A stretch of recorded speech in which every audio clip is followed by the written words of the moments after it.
Bismillahirrahmanirrahim. Assalamualaikum warahmatullahi wabarakatuh. Kita akan lanjutkan kuliah kita tentang klasifikasi tumbuhan. Sebelum kita melanjutkan pembelajaran ini, mari kita berdoa dalam hati masing-masing.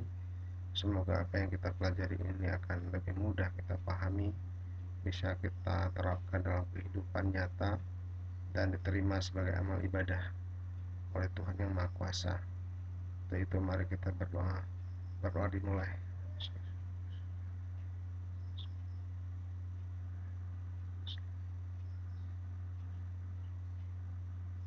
Amin ya rabbal alamin. Nah, pertama kita awali dengan klasifikasi.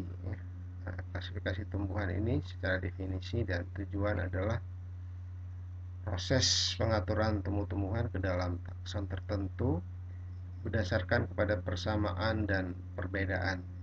Nah, di sini kita bisa lihat bahwa persamaan itu menempatkan tumbuhan-tumbuhan ke dalam kelompok yang sama, sedangkan perbedaan menempatkan tumbuhan ke dalam kelompok yang berbeda. Jadi kita mulai mengenal tumbuhan itu berdasarkan karakteristik tersebut, sehingga memudahkan bagi kita untuk mengenal tumbuhan tersebut.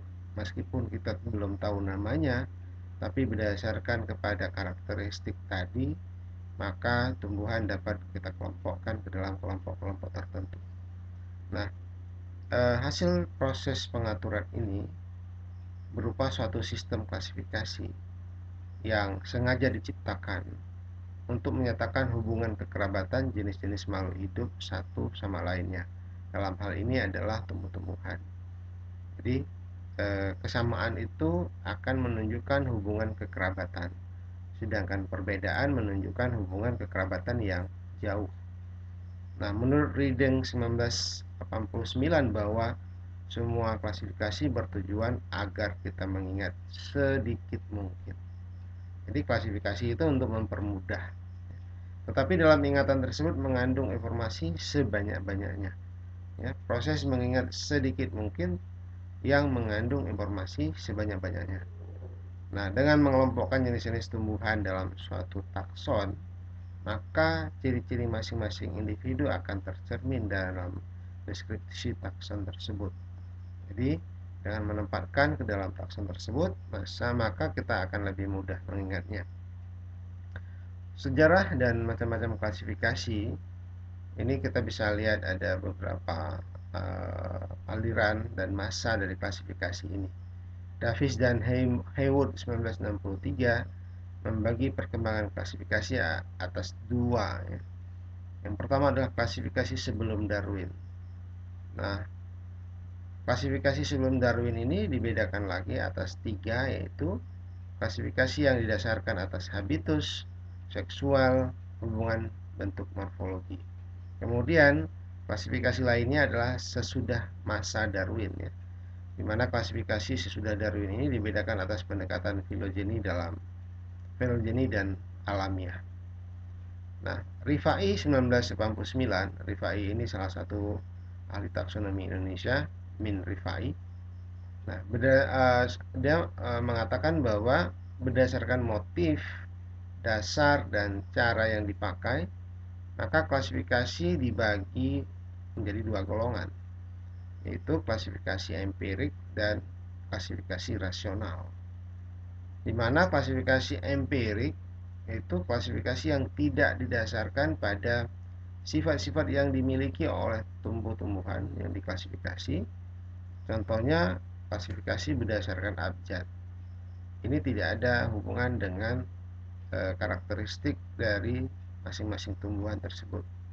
Sedangkan klasifikasi rasional adalah klasifikasi yang betul-betul mempunyai hubungan langsung dengan tumbuh-tumbuhan, dengan menggunakan sifat-sifat yang dimiliki oleh tumbuhan sebagai dasarnya.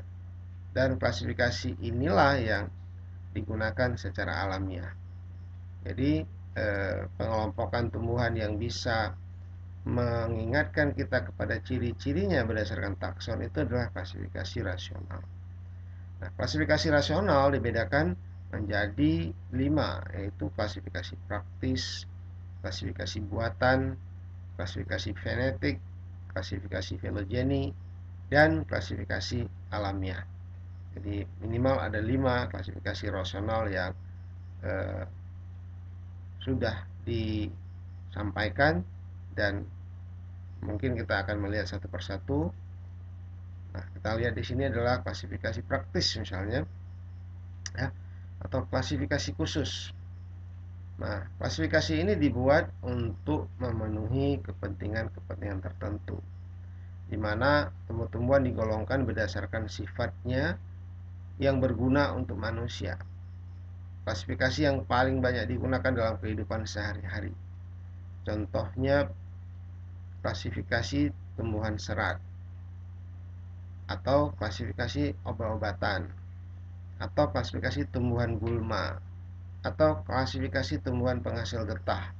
Nah, ini kita bisa melihat bahwa pengelompokannya itu berdasarkan penggunaan, berdasarkan kepentingan bagi manusia, sehingga pengelompokan ini lebih kepada sifat-sifat tumbuhan itu untuk digunakan oleh manusia. Nah, kemudian untuk klasifikasi membedakan satu jenis dengan jenis yang lain yang berguna dalam bidang ilmu taksonomi ini adalah klasifikasi buatan. Nah, maksud klasifikasi buatan ini adalah klasifikasi dengan tujuan utama untuk mempermudah pengenalan tumbuhan, kalau hal itu adalah klasifikasi tumbuhan, sehingga biasanya hanya didasarkan pada satu atau dua ciri morfologi yang mudah dilihat. Nah, klasifikasi buatan ini jarang dipakai karena sudah tidak berimbang dengan kemajuan dan keperluan botani modern. Jadi, meskipun ini sudah jarang digunakan, kita lebih mengandalkan klasifikasi buatan ini dalam proses melakukan identifikasi terhadap material-material tumbuhan yang belum kita kenal. Nah, kemudian sistem klasifikasi yang disebutkan tadi itu diciptakan oleh Theophrastus sebelum Masehi, ya, 370 sampai 285 sebelum Masehi. Tumbuhan digolongkan berdasarkan habitus, yaitu berdasarkan pohon, semak, perdu, dan terna. Nah, ini sampai sekarang masih digunakan. Kita masih mengelompokkan tumbuhan herba atau tumbuhan terna, ya, semak, dan pohon. Jadi sampai sekarang pengelompokan itu masih kita gunakan. Tetapi kemudian Linnaeus menggantikan sistem habitus itu dengan sistem kelamin, sehingga dikenal ada 24 kelas tumbuhan berdasarkan jumlah, posisi, dan panjang benang sari. Nah, kenapa Linnaeus menggunakan sistem kelamin? Sebagaimana saya sampaikan dalam kuliah-kuliah terdahulu, bahwa salah satu karakter yang tidak berubah berdasarkan perubahan kondisi alam itu adalah alat kelamin atau bunga pada tumbuh-tumbuhan. Nah, sehingga karakter itu sangat kuat untuk digunakan dalam penggolongan tumbuh-tumbuhan. Nah, kelas-kelas dari pengelompokan berdasarkan alat kelamin ini dibagi menjadi beberapa bangsa, yaitu berdasarkan sifat putik atau berdasarkan kepada alat kelamin betina yang dimiliki oleh tumbuh-tumbuhan. Sistem ini juga banyak mempunyai kekurangan karena mengabaikan ciri morfologi dan tidak menunjukkan hubungan kekerabatan satu dengan lainnya. Nah, ini kritikan terhadap sistem pengelompokan berdasarkan kelamin adalah tidak ada hubungan kekerabatan dan mengabaikan ciri-ciri morfologi yang ada. Kemudian ada klasifikasi fenetik. Kita tahu bahwa fenetik itu merupakan sifat yang tampak, ya, morfologi dalam hal ini. Ini klasifikasi didasarkan kepada kekerabatan yang ditentukan oleh banyak persamaan bentuk yang nampak, kemudian disusun, ya, disusun untuk ditempatkan ke dalam golongan tertentu. Ini pertama sekali dikemukakan oleh Anthony Laurent de Seuss, yaitu tahun 1748 sampai 1836. Dunia tumbuhan dibagi menjadi 3 golongan besar, yaitu acotyledone, yaitu tumbuh-tumbuhan yang tidak berkotiledon, contohnya jamur, ganggang, lumut, dan paku-pakuan, kelompok tumbuhan paku. Kemudian monocotyledone atau monokotil, yaitu tumbuhan yang berkeping satu, dan dicotyledone atau tumbuhan yang berkeping dua. Nah, sifat-sifat tumbuhan diberikan nilai yang berbeda. Misalnya, embrio lebih penting dari benang sari. Benang sari lebih berharga dari nilai mahkota, dan seterusnya, ya. Berdasarkan ini, tumbuhan biji digolongkan menjadi 5 kelas, pecah menjadi 100 bangsa atau ordo. Nah, berikutnya sistem ini diperluas, ya. Sistem genetik tadi diperluas oleh Augustin Pyramus de Condell dari tahun 1778 sampai 1841, yang menulis sistem perubahan itu dalam buku Prodromus. Buku Prodromus ini berisi tentang tumbuh-tumbuhan sekitar 60.000 jenis tumbuhan berbiji, 211 suku, dimulai dari golongan yang mempunyai bagian bunga yang lepas, banyak, dan jelas perbedaannya. Misalnya Magnoliaceae, Anonaceae, ya, dan famili-famili yang lain yang diikuti golongan dengan bunga tereduksi. Jadi bunga yang lepas, kemudian bunga yang tereduksi. Jadi berdasarkan kepada karakter bunga. Kemudian Robert Brown yang hidup pada tahun 1773 sampai 1858 menemukan bahwa biji tumbuhan gimnosperme terbuka, sehingga dikenal dengan tumbuhan berbiji terbuka, dan tidak terlindungi oleh bakal buah seperti pada angiosperme, pada tumbuhan dikotil, dan pada tumbuhan monokotil yang dilindungi oleh ovarium, yang kemudian pada saat sudah terbentuk pembuahan, sudah terjadi pembuahan, maka biji itu ditutupi oleh daging buah. Holzmatter tahun 1824 sampai 1877 yang hidup pada tahun tersebut memberi landasan pergiliran keturunan pada lumut, paku, dan tumbuhan berbiji. Jadi lahirlah takson-takson yang terkait dengan tumbuhan lumut, paku, dan tumbuhan berbiji yang diberi nama Talophyta untuk tumbuhan talus, Bryophyta ya untuk tumbuhan lumut, Pteridophyta untuk tumbuhan paku, dan Spermatophyta untuk tumbuhan berbiji.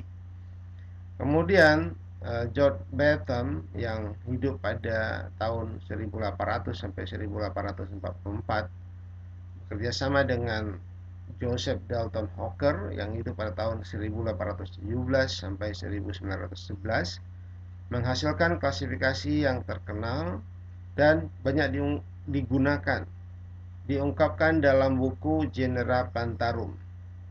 Ini mengungkapkan batasan-batasan yang digunakan cukup alamiah dan dianggap mencerminkan arah evolusi. Jadi buku ini menjelaskan proses evolusi tumbuhan, dan itu salah satu hal yang paling penting dalam proses klasifikasi. Nah, kita lanjutkan. Selain klasifikasi fenotip, kemudian ada klasifikasi berdasarkan kepada filogeni atau berdasarkan garis keturunan. Kapan ini muncul? Munculnya adalah sejak ditulis buku The Origin of Species, spesies yang alami, yang asli, yang kemudian menjadi kontroversi karena pengungkapan proses evolusi. Salah satunya adalah pengungkapan proses evolusi manusia, yang diterima teori evolusi yang diungkapkan di dalamnya oleh Charles Darwin yang hidup pada tahun 1809 sampai 1842. Sehingga klasifikasi ini bertujuan untuk mencerminkan evolusi jenis. Jenis yang ada sekarang tidak lagi dianggap sebagai ciptaan khusus yang statis, mantap, dan tidak berubah. Tetapi jenis yang ada sekarang ini merupakan populasi yang bervariasi, dinamis, dan dianggap sebagai keturunan jenis-jenis sebelumnya. Jadi kehidupan tumbuhan diawali dengan tumbuhan bersel satu yang hidup di perairan, ya, cyanophyta, kemudian mengalami proses evolusi sampai ke tahap tumbuhan yang memiliki biji, atau sekarang ini juga dikenal dengan tumbuhan yang memiliki bunga, yaitu divisi Magnoliophyta. Ini semuanya adalah proses evolusi berdasarkan pada klasifikasi filogeni ini. Nah, filogeni sendiri punya makna perkembangan sejarah garis-garis evolusi dalam suatu golongan makhluk hidup. Jadi dapat diartikan evolusi ini adalah sebagai asal dari suatu takson, ya, asal dan evolusi suatu takson. Klasifikasi menekankan keeratan hubungan kekerabatan nenek moyang takson yang satu dengan yang lainnya. Jadi tidak semata-mata kepada kemiripan atau kesamaan dari karakteristik yang dimiliki, tapi lebih kepada kekerabatan dari satu generasi ke generasi berikutnya. Sehingga untuk keperluan klasifikasi berdasarkan filogeni ini, orang mencoba menerka arah kecondongan evolusi ciri morfologi yang ada. Ya, kenapa berubah? Tentu ada faktor penyebabnya. Misalnya karena mendapatkan rangsangan, mendapatkan lingkungan yang berbeda, sehingga hal ini mempengaruhi organ-organ yang dimiliki oleh tumbuhan. Nah, kecondongan evolusi ciri morfologi yang ada ini menentukan primitif atau maju suatu tumbuhan. Misalnya pohon itu lebih primitif dari ternak. Susunan bunga berfusi lebih maju dan lain-lain. Ini beberapa hal yang menyebabkan penggolongan tumbuhan itu mana yang lebih maju dan mana yang lebih modern. Salah satu yang pernah saya ungkapkan adalah tumbuhan yang lebih maju itu dari sisi klasifikasi, tumbuhan yang memiliki kelengkapan organ yang lebih banyak dibandingkan dengan tumbuhan sebelumnya. Jadi semakin lengkap organnya, maka semakin maju tumbuhan itu. Salah satu contoh yang pernah saya sampaikan di kelas-kelas belajar taksonomi ini adalah tumbuhan berbunga yang memiliki bunga yang sudah menyatu antara kelamin betina dan kelamin jantan dalam satu bunga, itu lebih maju daripada tumbuhan yang bunga jantan dan bunga betina terpisah letaknya meskipun dalam satu tumbuhan yang dikenal dengan tumbuhan berumah satu. Dan juga tumbuhan berumah satu itu lebih maju daripada tumbuhan yang kelamin jantan dan betinanya itu terpisah pada pohon yang berbeda-beda, sehingga mereka disebut dengan tumbuhan berumah dua. Nah, dasar-dasar teori evolusi sebenarnya tidak mengakibatkan perubahan klasifikasi luar biasa, karena tidak banyak berbeda dengan apa yang diungkapkan oleh ahli taksonomi sebelumnya, yaitu Betham dan Hawker, hanya berbeda dalam istilah-istilahnya saja. Misalnya kesamaan diganti dengan kerabatan. Nah, meskipun demikian, hal ini membuat satu era perubahan yang sangat penting dalam proses klasifikasi tumbuh-tumbuhan. Kemudian Eichler yang hidup pada tahun 1839 sampai 1887 membagi dunia tumbuh-tumbuhan ke dalam dua golongan besar, yaitu kriptogami dibagi menjadi tiga divisi, yaitu Talophyta, fungi, dan alga, kemudian Bryophyta dan Pteridophyta. Kemudian kelompok lainnya adalah Phanerogami. Jadi selain kriptogami, ada Phanerogami yang dibagi ke dalam Gymnospermae dan Angiospermae. Kalau kita lihat bahwa ini jelas sekali hubungannya antara tumbuhan yang memiliki bunga dan tumbuhan yang tidak memiliki bunga. Tumbuhan yang memiliki bunga itu dikelompokkan ke dalam Phanerogami, dan yang tidak memiliki bunga dikelompokkan ke dalam kriptogami. Nah, sistem klasifikasi filogeni ya, dibagi menjadi dua golongan besar, yaitu ada aliran Engler, ada aliran Ranales. Kita akan coba lihat satu persatu. Nah, berdasarkan kepada aliran Engler, bunga tumbuhan primitif diserbuki oleh angin, ya. Tidak bermahkota, tidak ada korola, hanya bertenda bunga.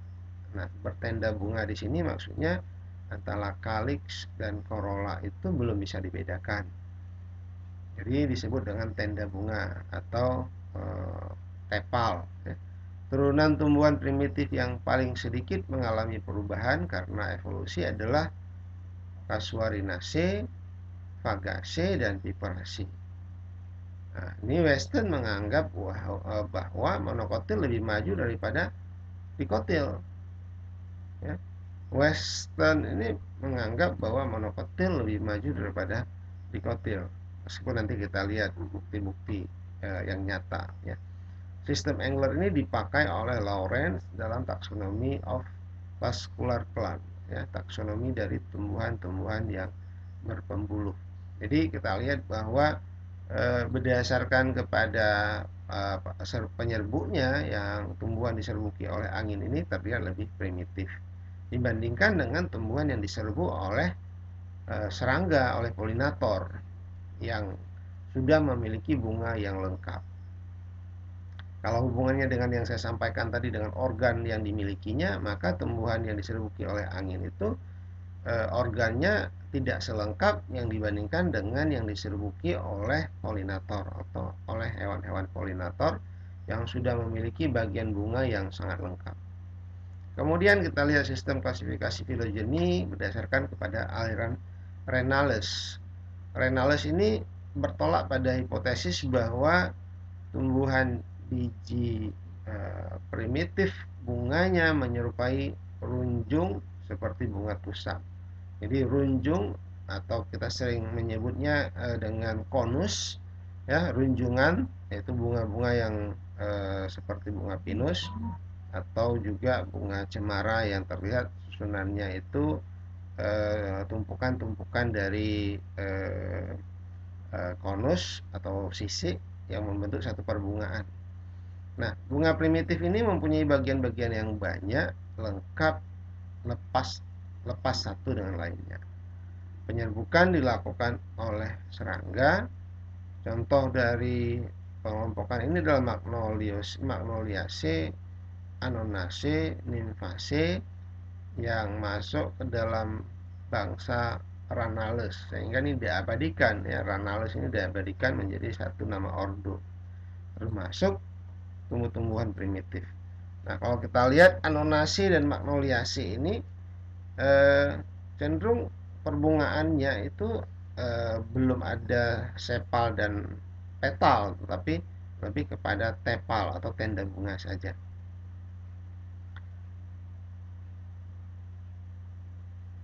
Kemudian siapa yang mempelopori aliran berdasarkan kepada filogeni ini? Yang pertama adalah Charles Edwin Bessey yang terkenal ini, ya, tahun 1845 sampai 1915, yaitu mengatakan bahwa monokotil lebih maju dari dikotil. Kemudian John Hodgkinson tahun 1884 sampai 1922 menulis dalam bukunya Family of Flowering Plant, ya, famili tumbuhan berbunga, di mana suku-suku tumbuhan dikotil dikelompokkan dalam golongan tumbuhan berkayu, tumbuhan perdu, tumbuhan herba, tetapi kemudian mendapatkan kritikan karena dianggap makin mundur ke sistem habitus. Habitus yang saya sampaikan sebelumnya yaitu aliran yang mengelompokkan tumbuhan menjadi tumbuhan pohon, tumbuhan semak, tumbuhan ternak, ya. Itu dianggap lebih primitif. Sedangkan yang aliran-aliran sekarang ini tidak menggunakan istilah-istilah itu lagi. Aliran terkini yang dipelopori oleh Charles Edwin Bessey. Nah, klasifikasi monokotil khususnya Liliaceae ini dianggap lebih berhasil, sehingga juga dipakai dalam buku Flora of Java. Ini ada buku tentang tumbuhan-tumbuhan yang ada di Jawa ini menggunakan sistem klasifikasi yang diungkapkan ini. Berdasarkan penelitian lebih lanjut menunjukkan bahwa Renales memang mempunyai sifat primitif sehingga aliran Renales mungkin lebih mendekati kebenaran, ya. Jadi mempunyai sifat primitif sehingga alirannya dianggap lebih mendekati kebenaran. Kemudian klasifikasi yang lainnya adalah selain pada filogeni itu klasifikasi alamiah. Bagaimana proses klasifikasi alamiah ini? Dikatakan bersifat alamiah bila sistem ini mencerminkan keadaan sebenarnya seperti yang ada di alam. Dan serbaguna karena banyak pernyataan kekerabatan yang dimiliki kesatuan-kesatuannya sehingga banyak memiliki sifat-sifat yang diramalkan. Sistem klasifikasi alamiah ini dicetus pertama sekali oleh Michael Adamson di tahun 1727 sampai 1806 dengan mengikutsertakan, memperhitungkan, memperlakukan dengan sama semua sifat yang dimiliki tumbuhan. Jadi tidak membeda-bedakan, ya. Jadi semua karakter itu digunakan dalam proses klasifikasi. Tumbuhan yang memiliki jumlah kesamaan ciri-ciri terbesar dikelompokkan bersama. Ya, tumbuhan yang memiliki jumlah kesamaan ciri-ciri terbesar dikelompokkan bersama-sama dengan memperhatikan fakta-fakta evolusi yang sesuai sehingga hasilnya dapat ditafsirkan dengan istilah filogeni. Jadi ini lebih memperhitungkan banyak aspek, ya. Aspek evolusi diperhatikan, aspek kesamaan diperhatikan, dan semakin banyak kesamaannya maka mereka akan ditempatkan ke dalam kelompok yang sama. Nah, gagasan terbaru, ya, mendapatkan pengakuan sampai sekarang sebagai perkembangan pesat perkembangan matematika modern dan teknologi komputer. Jadi mengakomodir hal-hal itu. Perkembangan modern di bidang teknologi komputer itu mengakomodir proses klasifikasi. Baru beberapa golongan saja yang bisa dilaksanakan dengan sistem alamiah ini karena data-data yang ada belum memungkinkan untuk dinamakan pada komputer secara efisien sehingga masih perlu penelitian mendalam untuk data lengkap dan menyeluruh. Nah, pemakaian komputer memberi peluang untuk memperoleh sistem klasifikasi yang akan memenuhi berbagai keinginan dan memberi kepuasan pada semua pihak. Jadi, teknologi itu sangat penting dalam proses klasifikasi sehingga proses klasifikasi itu benar-benar memberikan hasil kepada sesuatu yang mendekati kebenaran absolut. Nah, demikian saja yang bisa saya sampaikan untuk pertemuan ini. Mudah-mudahan bermanfaat. Saya berharap Anda bisa mempelajari lebih dalam dengan membaca sejarah proses klasifikasi tumbuhan pada berbagai literatur lainnya. Saya akhiri, alhamdulillahirabbil alamin. Wabillahi taufiq wal hidayah. Assalamualaikum warahmatullahi wabarakatuh.